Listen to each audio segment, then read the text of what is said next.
আমি আব্দুল মাজিদ। একজন সাধারণ সেলসম্যান, বড় একটা স্বপ্ন নিয়ে প্রতিদিন লড়াই করে চলেছি। একজন সেলসম্যানের জীবন দ্বিতীয় দিন। আজও ভোরের আলো ফোটার আগেই ঘুম থেকে উঠেছি। নতুন একটা দিনের শুরু, নতুন একটা আশা নিয়ে টোটোতে মাল তুলে রাস্তায় বেরিয়ে পড়লাম। আমি কোনো বড় ব্যবসায়ী নই, আমি একজন সাধারণ সেলসম্যান। দোকান থেকে দোকানে ঘুরি, মানুষের কাছে আমার মাল পৌঁছে দিই। কেউ হাসি মুখে নেয়, কেউ আবার ফিরিয়েও দেয়। তবুও থেমে থাকার সুযোগ নেই।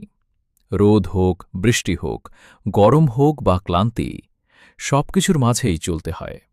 কারণ দিনের শেষে আমার পরিবার আমার অপেক্ষায় থাকে।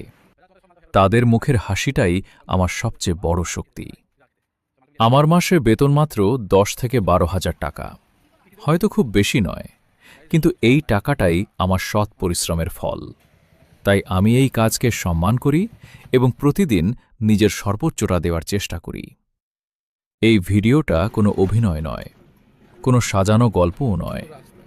এটা আমার বাস্তব জীবন। আমি চাই আপনারা আমার এই ছোট্ট পথ চলার সঙ্গী হন। যদি আমার এই পরিশ্রমের গল্প আপনার হৃদয় ছুঁয়ে যায়, তাহলে ভিডিওটা ভালো লাগলে একটি লাভ দিয়ে পাশে থাকবেন। আপনার একটি লাইক, একটি কমেন্ট আর একটি শেয়ারই আমাকে আগামীকাল আরও ভালোভাবে কাজ করার সাহস দেয়। তাহলে মালটা সদ্য হয়ে গেল, তাহলে আমি আসছি তাহলে নাকি? হ্যাঁ ঠিক আছে। হ্যাঁ থাকো, যাই, অন্য দোকান যেতে হবে, শিয়াল মারা যাবো বাবা। হ্যাঁ হ্যাঁ ঠিক আছে ভাইজান।